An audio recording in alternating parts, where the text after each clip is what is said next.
My name is Zode, Ehizode. So most times when I say my name, Zode, like, where are you from? So it's Ehizode, and I'm from Edo State in south of Nigeria. Yeah. So I'm currently rounding up my master's thesis in biochemistry and molecular biology, and transitioning into project management. Already have some experience in that field.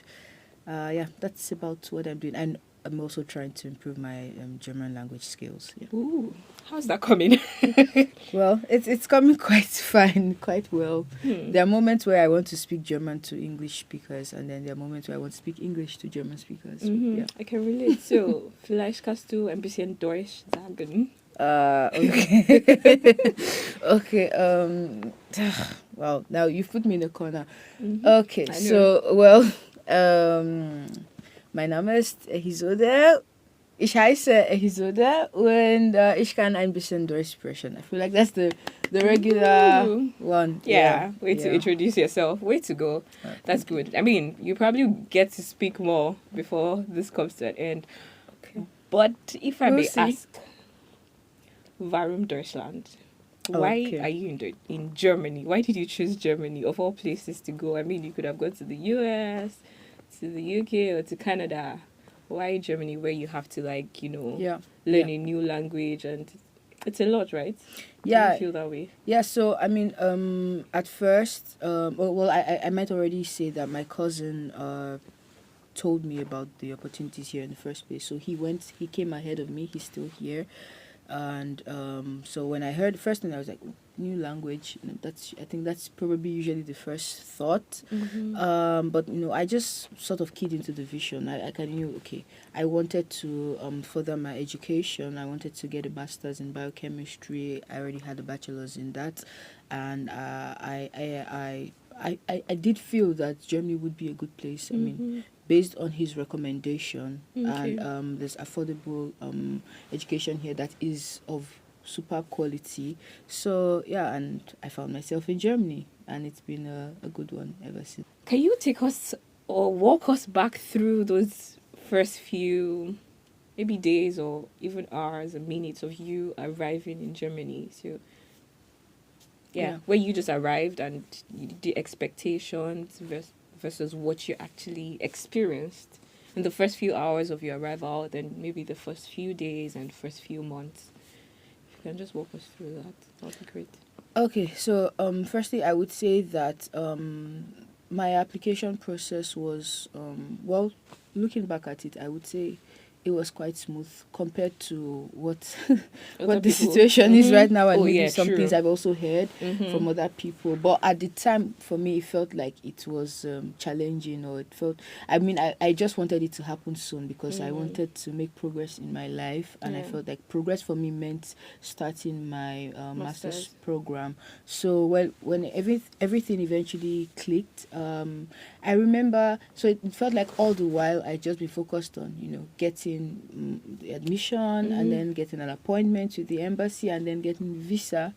So the space between, so my visa arrived on Friday night, and I was my enrollment deadline in Germany was Monday morning. Wow. So I had to be in Germany by Sunday at the latest because it was supposed to be like midday Monday. Yeah. So it was very tight. Yeah, very tight, exactly. So visa arrived Friday night outside of delivery working hours. So it was, for me, it was just really so you needed to book divine and perfect. Yeah, over the weekend. Exactly. So Friday night, my friend who's a ticketing agent, she owns her own travel agency, Rani Travels. Shout out to Rama. So Rama booked my ticket for me and for Saturday night. So Friday night I had to leave my city, go to Lagos on Saturday, and then Saturday night I was out. So at the airport, that's when it just dawned on me, like, wow, feels like life is about to start. Yeah, it's one thing to make applications, and then when it's time to, it's time for the reality. Exactly, I'm like, oh my God, life is starting for me now. So I had been away from home before because I already had attained my bachelor's, and I had done the compulsory national service. I had also worked a bit, but this was different. I knew this was going to be different. So yeah, I arrived Germany, and at first it was surreal. I remember being in the sky train from Düsseldorf, and it was just surreal. Like, wow, I can't believe What I'm. airport? Sorry to So stop. I What so I airport did landed you? at Düsseldorf International Airport. Oh, okay. Yeah, so it was just a bit surreal. Like, wow, this is it. I'm Mm. here and I'm in the reality now. Was that your And first time outside of Nigeria? no, it wasn't my first time outside Okay. Nigeria, but it was my first time in Germany. Mm-hmm. Yeah. So, and yeah. So, um, I, I mean, I got my enrollment done the following day, Yeah. which was Monday. Monday. Yeah. So I know I already connected with a couple of people who were going to the university. So I met with one of them, and she put me through. And I also met someone on the plane who I'm still friends with Oh, now. that's cool. Yeah, exactly. In Nigerian as well. Yeah, yeah. So yeah, so that was it. But one thing I would say, because I know you asked, one thing that what differed my expectation. Yeah, okay. Well, I wouldn't necessarily say I was expecting this, but one shock for me was the fact that I had learnt a bit of German in Nigeria, a bit, right? But nothing prepared me for. Self-taught or No, not self-taught. So I learnt it with a school in my Okay. city, but not, it wasn't, so the teacher wasn't a native level German speaker, Alright. but it was good enough. Like, Okay. I would say my grammatic was like superb.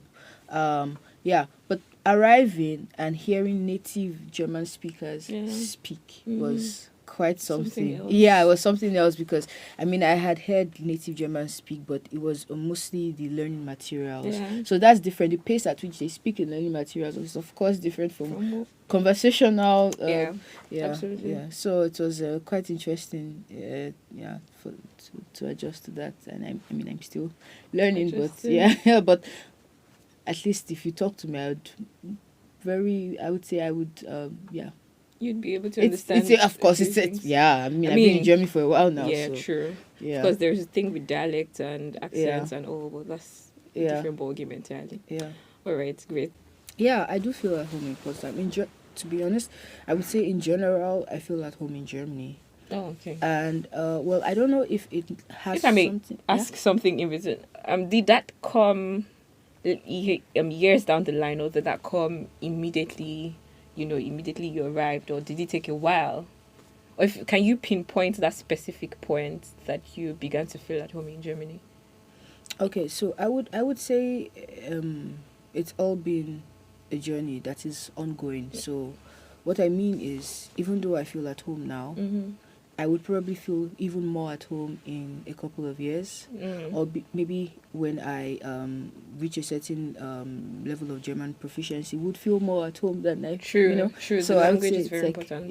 it's a journey, but I definitely do feel very much at home. I feel at home enough, All right. if that makes any sense. Yeah, that does and, make sense. And Yeah. I don't know if it maybe has something to do with the phase of my life I came in here. So I came just a couple of years after my bachelor's. I haven't done the compulsory or mandatory youth service in my home country, Nigeria. I feel like it's a very formative stage. I do believe I'm still in a formative stage anyway, but I feel like that was a very defining time.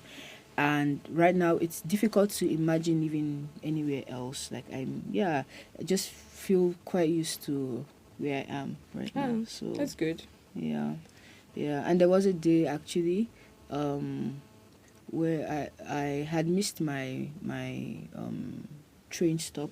Yeah. And I landed in the middle of nowhere. I mean, a city, but I had never heard of it before, and I actually can't remember the name right now. And so eventually I had to be. So this was like sometime around midnight. So let's say around like 1 a.m. ish. Yeah. And I had to be. Well, it was actually like midnight, but then by like 1 a.m.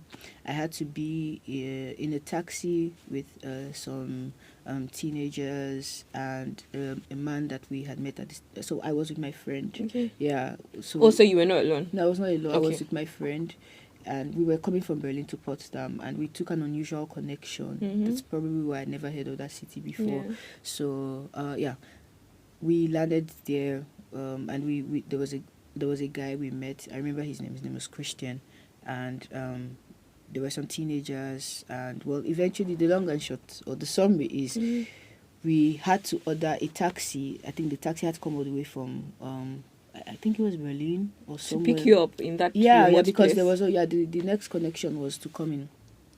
I think it was like in 2+ hours, and it wasn't going directly to our house because you know how the connections are I can at that time of the day. So we all, with some teenagers who were at a party, and then Christian and my friend, we all got into the Taxi. the taxi. Was like a minivan, Oh, okay. and I remember in that moment just feeling safe and secure. I really felt at home. So like they were speaking German, and the other teenagers. yeah, right? the teenagers were yeah. speaking German, and higher than my level of Of course, proficiency, but I didn't feel out of place. I felt safe. I felt secure. I felt at home. I just felt comfortable. I felt like this is where I was meant to be Nice. in that time. So was that a defining experience for you? Is it something you would always remember? And Yeah. I mean, there's a lot more to that story, but Oh, yeah, okay. it was All right. definitely Great. I'm yeah. glad you have that experience to fall back on and Thank think you. back to. Yeah. Yeah, nice. All right. So, I mean, you came to study, and now you're gradually approaching the end of that phase, and you're more or less like at the entryway or doorpost to another phase of life here in Germany. So, is there any particular experience all through this past few years that you'd like to share, that you think, you'd like to draw upon that memory and also share a bit of that experience and things that helped along the way, and something you think would be helpful for other people as well? Okay, so well, first of all, I had the negative experience once. I don't know if there's much to draw from there, Yeah. but I do have something I'll also share that I Yeah. think in general would be helpful. So I misplaced my passport. Oh. Yeah, sorry, I know it sounds like I'm careless because I just mentioned I missed my train stop, and then No, I of missed, course. but actually that's not the case. These are like No, very yeah, it can unusual. happen to Yeah. anybody. Of Yeah, course, people yeah, don't pray yeah, for true, things like that. true, But true. I mean, missing your train stop can happen to Yeah, everybody. well, I'm not sure there's anybody that hasn't missed that one is a Yeah, rite of it's passage, but exactly. this one was that other one was quite different. But yeah, so I misplaced my passport, and the funny thing is my passport wasn't supposed to be in my bag that day. Now I have to go and check. I have to go and look for my my passport. I'm not sure I know where it is. I'm You sorry. should, no, you should always know where your passport is. Really? Please. Yeah, no, you should. I Yeah, would I say have to so. go and look for it now. Well, in my opinion, at least. So, I had that my residence permit. So my residence permit was a sticker at the time. That was in my Yeah. passport, so together, and some other personal effects, and then I misplaced that, and well, it At was, that point, you're stateless, you know. yeah, exactly. Yeah, I don't even so, know. I mean, the first thing I did was to immediately call someone who's been in Germany for a while, and then she told me get a police report. So I went to the police station, and I think that was probably the most German I had to speak at the time. Oh, okay. Yeah, Because you had to go and- to the police station. Yeah, and it was quite in fact at that point there was a moment where I had to explain that so my residence permit, I had a picture of the permit. Yeah. Okay. So I showed them the permit. Yeah. And on my permit it was actually stated, so I had started off at the Hochschule Rheinwald. Okay. That's the applied University of Applied Sciences. Sciences in Rheinwald. Yeah. Well, Rheinwald in Clever, sorry. So I had that. So on my permit it was written Noah Gutisch and for Studieren. Yeah. So it was basically in English. It says only valid to study at the University of Applied Sciences Rheinwald. But I mean, when I changed, it was fine to change. Simply Okay. got admission in University of Potsdam, and then I changed. Okay. So it was fine. At least my permit was still valid until the time to renew it. And mind you, this time was actually approaching. Okay. So the time to renew my permit was approaching. So when I showed them at the police station, I'm like, you have how come you have Cleaver there as the responsible foreign office, but you're saying that you're a resident here in in this is like Potsdam. very far apart. So I mean, we're in East Germany, and then that's Northwest Germany, so it's like super far apart. So in that moment, I had to first of all, the language barrier. So I had to explain to them. But so they didn't even offer to give you someone who could speak English? Well, it mind you was well, at least I don't know how big police stations are, but I got the feeling that was a really small branch. Yeah, and I know that one of them could understand me. Maybe they broken English or something. Yeah, well, I feel like she could understand maybe better than she let on at the moment. Okay. Yeah, but actually her understanding of English was also helpful at some point down the line. All right. Yeah. However, I think they wanted me to express myself as much as I could. Okay. In German. In German. Yeah, or maybe it was also just. I really don't know, to be honest, but yeah. So I had to. The good thing was I was a member of the student executive council of my university in Rheinval. In Potsdam. In Potsdam. Yeah, so I had been in Potsdam for over a year, Okay. actually a year and a few months thereabout. Yeah, so I just told them like I'm in the student executive council. You can check. So they Googled and I showed them my name on the website. And in my mind, I was like, yes, I knew that this was going to come for something more than I even thought, So yeah, that was an interesting moment. So anyway, I got the police report, but it was a very challenging period for me because it took a while, and by a while I mean over 3 months to get a new passport from the Nigerian embassy in Berlin. I hear things are better now. Yeah, but then it was and I even feel like I might have been lucky. Yeah, to be honest, but it still took a while. I mean, we're not calling out the Nigerian embassy anyway because we hear things are better now. I actually spoke with someone yesterday and he was telling me that they have one new machine or something like that. So that's terrific. And we're talking about years ago, so I mean, years ago. Yeah. So anyway, in any case, with the residence permit, because that was also about to expire, so I had even already gotten a letter inviting me to come renew. So I had to write to them and let them know this was the situation, and then I attached a letter from the Nigerian embassy showing that I had applied for a new passport, just hadn't gotten one yet, and police reports. So it's always good to have as much documents as possible. Evidence, exactly. So I got that, and then I sent, and then they gave me a temporary document. So fictions with shiny gung. So this acted as a bridge for me. In fact, they also had to. The good thing was they gave me a fictions with shiny gung that was 6 months, valid for 6 months, and at the time I didn't even know that I would need. Because I didn't know that the passport processing period would take long. So, but they gave me a new appointment. But when the time for the appointment was approaching, and I hadn't gotten my passport yet, I wrote to them that I would need another extension. An extension. I mean, the fictions covered the period. But I needed a new appointment and they wrote back. So they were really helpful. So that was So things worked out in the end, one way or the other. But in the midst of it, were you nervous? Were you anxious? Did you fidget? Oh, for sure. And I think one thing I also learned is to plan.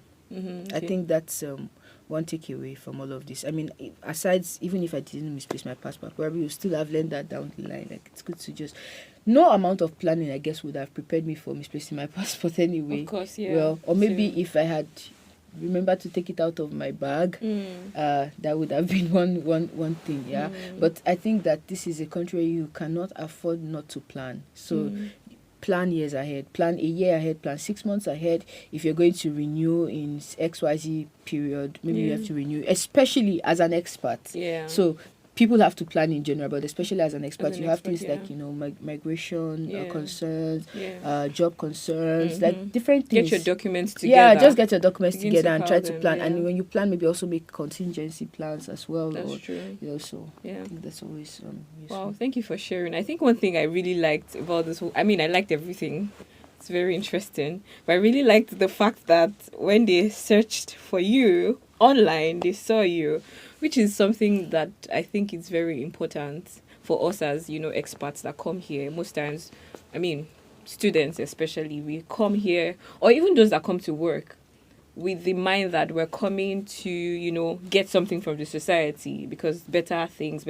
But there is a lot that we have to give. Yeah. We as experts. And speaking for the Nigerian community, like many of the Nigerians I've met have a lot of value to give to this society, and I really like the fact that you did not just get to your university. I mean, you moved from another city, so you could have as I've well said, oh, I need to get settled first, and nobody should disturb me with anything. But you got involved with the student. What do you call it? Yeah, executive council. Executive council, yes. And that's one thing that really helped.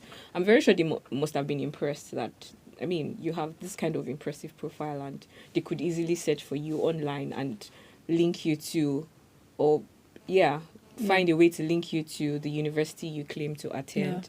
So, for me, I think it's something I really like to say over and over again. Where in this society, there's a lot we can give.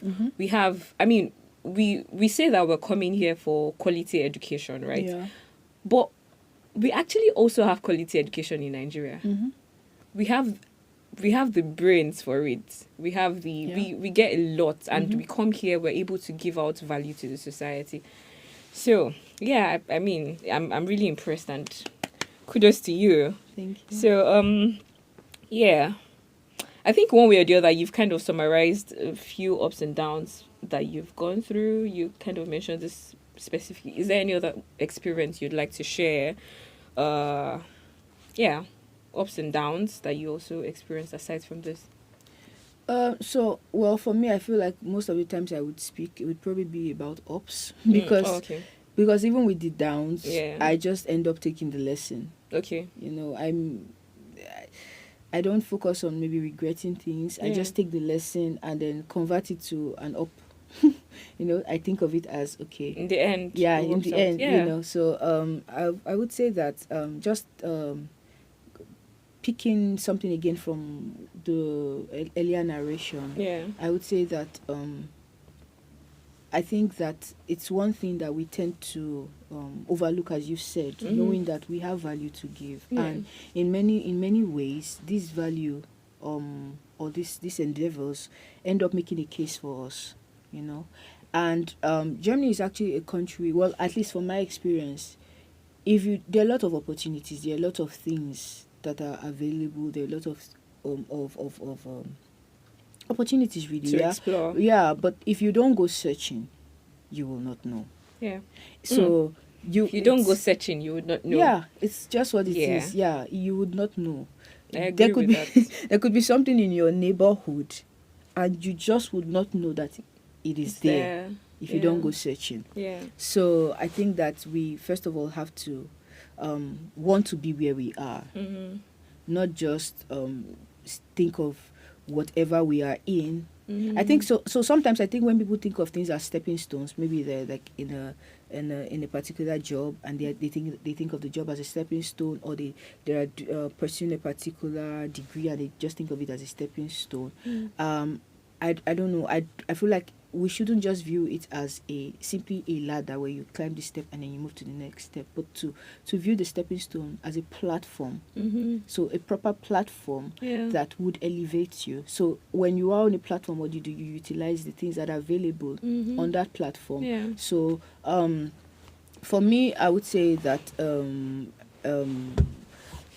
serving or like being a part of, like as I explained, the student executive council was quite interesting for me, getting to see how processes work here. Well, it was, at least at the time, it was among fellow students, but just seeing how deliberations go. So we would have meetings for hours. I remember then we'd have meetings for like 4-5 hours on days where we had so there were times we also had to have meetings with the student parliament as well. On those days, the meetings could go past midnight. Wow. Yeah. So we would start 2 p.m. with our own executive council meeting, and then we'd finish, say maybe like sometime around like 5-6, and then we'd join the we'd have like a breaking meeting, but then we'd join the parliament. So proceedings could go on for so much longer. So you guys are like a junior European so you'd see the left, they were like coalitions. Really? So like the executive council itself was not political per se. I mean, Yeah. there were people who were part of like some political organizations or were Okay. partisan, Yeah. but there were also like apolitical people. Like well, actually, I was part of an international party. Okay. Yeah, the Coalition, Cosmopolitan something like that. Youth Party. Yeah, Okay. well, just in the university. Okay. Yeah, but I wouldn't necessarily say I was as partisan as the typical member of the yeah. So political party, yeah, exactly. Mhm. So we would also join the student parliament proceedings, and you go on for long, and you get to see how they think. You know, you see the left wing and the Yeah, right right wing. You wing. see politics at play. Wow. You know, it was a lot, and it was just really interesting to see how they would approach issues and how they would vote on things, which was very different from say in Nigeria. So in Nigeria, Yeah. I was also a part of student representative council in my university, but it was also the maiden council. So Okay. we mostly Okay. just drafted the constitution, and that was all. Yourselves. Yeah, Okay. yeah. So there wasn't a lot of political things at play, like maybe compared to a public university in Nigeria where you have student union and all those things. So yeah, but anyway, it was just interesting for me to be a part of that, and then by virtue of being part of that, I also got to be part of the international commission for internalization in my university. Okay. So they needed like student representation as Okay. well. So I For was in the people that just come in, like for yeah. So welcoming basically, people. the committee for internalization handles internalization processes. So Okay.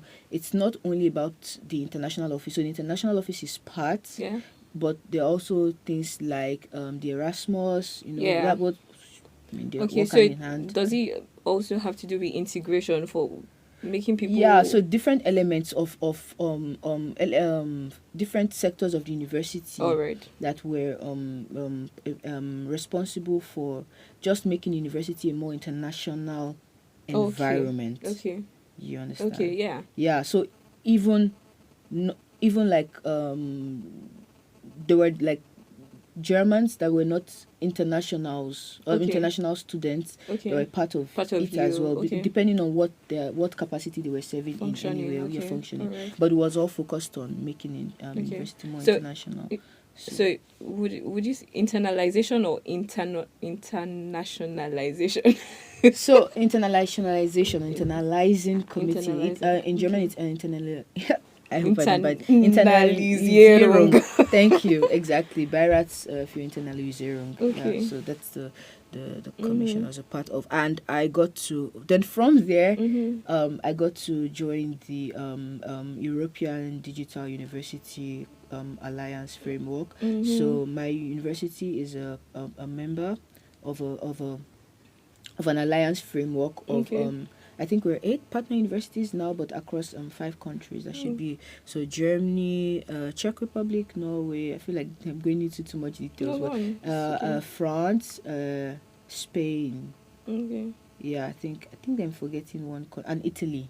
Yeah, so Okay, 5 countries, 6. but Okay. yeah, it's You yeah, just six mentioned 6 6. countries. Mhm. Yeah, 6 countries. Yeah, but like seven partner universities Okay. actually. Yeah, there are 2 in Alright. France. Okay. Yeah, then we're from Germany. Yeah. So and being a part of that as well also exposed me to like a lot more things. So we also had to drop a project charter. We have steering committee meetings in different countries. So we've had one in Spain, we've had one in France, like where we go. And yeah, so it really exposed me, and I realized that well, I may not have gotten to know some of these things if I didn't go searching in the first place. So you actually did search. It Yeah. was an interest you had, and then you said, "Oh, I'm going to look for Yeah. opportunities that would." Yeah, All yeah, right. exactly. And becoming a part of these circles, Yeah. you know, I mean, I know more now, or like it's made me more aware or more sensitive to these opportunities. So Okay. they send emails. There are a lot of emails we receive. There are Yeah. emails about career workshops, Yeah. but typically people don't. Maybe they just see and they just leave it. Ignore Yeah, something. ignore. So, but Especially because if they're I in know, German as well. Exactly. And some of these things that are in German, they still have English Yeah, translations below. Or exactly. they even say, "Oh, we actually need English speakers." Exactly. But it's written in German. So it's just goes to show that they just want people that are really interested in this thing, because it's only out of interest that will make you take the pain to read through it. Yeah. Or if necessary, translate it Yeah. into English, Yeah. possibly copy it and paste in Google Translate and Yeah. see what is really requiring or what is asking for, Yeah. kind of thing. Yeah, exactly. So it just made me to, made me more. So whenever I see an email, I would read through. I Yeah. would read through, and I recommend. I was also awarded a scholarship that I applied for. Yeah. Yeah, and it's usually awarded to 3 international students. Wow. So you yeah. were one of 3. Yeah.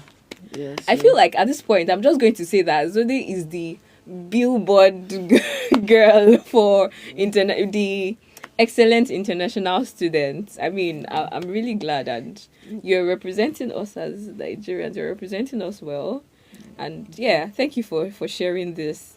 It's very insightful. Number one, the fact that you have to have the desire and search for things. There are actually lots of opportunities out there. Yeah. And one way or the other, having these experiences kind of helps to shape our mindset and also helps to give us a different perspective to what we've been used to. I'm very sure that one way or the other, your perspective maybe not necessarily changed, but improved with respect to certain topics, how things should be done, how political systems should run, how systems generally should run, right? Yeah. Yeah, it definitely has. So, I already recounted my experience or some of my learnings. But apart from that, so I feel like most of what I've spoken about is in the academic context. But even outside the academic context, so I also got to I did a management consulting internship. Okay. Yeah, with a company in Berlin. But yeah, that's good. Was it paid internship? Yeah, no, so it was, they are a social impact company. Okay. So what they do, they're an NGO. Okay. So we also were, basically, it was like a social impact internship as well. Because, so it was quite interesting, really. It was quite interesting. So it's 180 DC, and I worked as a management consultant. Okay. So we did a lot of things. We also had workshops. We had a workshop in Ernst and Young Berlin as well. Okay. Look, 2 workshops in Ernst and Young because Okay. they're one of the partners, and it was quite getting to be in that professional setting, the marketplace. Just learning how things work. And the project that I had to consult on was a project based in Nepal. So it's a project between Berlin, a project between a Berlin-based, Berlin and Nepal-based company. So they're based in Berlin and also based in Nepal. So they have a branch in Nepal. Okay. But the project itself was focused on Nepal. Okay. So it was also quite interesting learning about Nepal as well, and also just being exposed to an international working team, having to work with people from different nationalities, and a project focused on an international context. Okay. How things would work in Germany is different from how things would work in Nepal. However, their proceedings were here in Germany, or at least we had to consult for them here from Germany. So that was also quite interesting for me. Okay. How did you get this internship? You applied? Was there like an advert for it? Yeah, so there's an advert, and I saw it. It was posted on a group from my university. Okay. So because I was following that university group on LinkedIn, that's how I got to. So again, opportunities and just keeping an eye out there. Yeah. Wow, great. So we would quickly come to a climax of this. There's a lot. I feel like we've in this short period of time. It's been a while anyway, but there is a lot of things that you've shared that are very important. But if you would speak something or a few words to someone who is just arriving. It's even cold right now. It's winter. It's biting cold. It's this is where you get to see people experience the winter blues, and some days are really just dark, and I don't want to use the word the word that people use generally, depressing, but I think, but what would be your words of encouragement to someone who has probably just arrived and has been thrown into this environment and doesn't know what to do, doesn't know what next step to take? Possibly the person is dealing with the bureaucracies that you had to deal with, for instance, or dealing with academics. And what would you say? Okay, so I would say my words might be more practical than encouraging, but Okay. well, first of all, I would say don't worry, you're not alone. We've all been through that path. So the fact that you're watching this or you're hearing this details, I mean, it's because we figured that it gets better. So it It does does get get better. better. It Yeah, does. it does get better. So yeah, but I would say that first of all, one thing that helps with maybe also, because I feel like this is a country where you can easily get buried in work or just become a recluse. Yeah, because Absolutely. yeah, but Awesome. especially in periods like this winter. But I would say that one thing that has helped me is finding a community. So I think Mm. it's very practical finding a community. A community doesn't have to be large. A community can be a few people. So I mean, it could start from your immediate environment, like in the school or in your workplace, or it could also be. So for me, it started from my university. Some of my neighbors, yeah, were also like we became friends, Like in the and student apartment, right? yeah, yeah, Okay. exactly. And in church as well. So a church is also a huge community Mm-hmm. for me. Yeah, and it really has that community feeling. Mm-hmm. Yeah. So but I would say it's not only so communities are not necessarily, they could be social, they Yeah. could be cultural. I mean, they're all, the end game is social. It has to have a social effect on you. Mm-hmm. So they could be cultural. In my case, I mean, yeah, as I already explained, Yeah. but they could also be socio cultural as well. Not social cultural, what's the word? So like socio academic settings. So like for example, there was one thing I wanted to attend one time, but I actually never got around to doing that. Well, at least not yet. It's they have an international a meeting for international scientists in Potsdam. Okay. Yeah, so things like that. Yeah. So if they're meeting, they may not necessarily be discussed. I mean, they could discuss their work, of course, but Mm-hmm. it has it's social. Yeah. It's a social community. Mm. Yeah, so they're also like sports communities, Clubs. sport Yeah. clubs. Communities are built around your interests. I think Okay. Now that's exactly. one way. Yes. Yeah, it really Yeah, true. helps. And I think one thing, I mean, I really like the fact that you talked about attending this kind of events where you have people that of like minds or people with similar interests come together. And it's possible you go to some of these meetings and you may not necessarily need to feel like everybody is, smiling with you on your side. Sometimes it's just one person. Yeah. And sometimes it might actually be you that needs to reach out to someone and Yeah. say, oh, I noticed you said something, would you like to discuss that further with me? And one way or the other, a friendship might just develop, with you meeting the person over time, even outside of that environment. I'll give you an example of myself. Like, for instance, there was a time I was attending a German intensive course, and there was this French girl, and our names were somehow alike. Her name is Noemi, in case she watches anyway. So, I'm Nimi, Yeah. Noemi. So sometimes the teacher would call me and she would think it's her name and she would Yeah. just answer and things like that. So one way or the other, we just used to smile at each other. And one of the days I was like, well, I need to practice my German. I need someone to converse with. So I kind of summoned courage and I walked up to her and I was like, would you mind us meeting outside of Yeah. this and, Yeah. practicing our German? And she was like, yeah, why not? Even though I don't think we ever met to really practice German, but we've actually met a number of times. I mean, she's one of the people I'll say that, oh yeah, if I have a French friend, she's somebody I can call on, right? So a relationship or a friendship Yeah. developed out of that. So you can always go out there and, I mean, of course, keep your mind open. Sometimes it might not work that way, but it's also a way to just go out of, your solitude and more or less like interact with people, and that can kind of Yeah. help with integration and with settling in. Yeah. Right. So what would be your overall perception? I know you mentioned at the beginning that you really feel at home here Yeah. and you like it, and I'm glad that's the case. What was your overall perception of life in Germany? How would you, I mean, as a Nigerian, as an African living in Germany, how do you see it here? So I would say that life in Germany is what you make of it.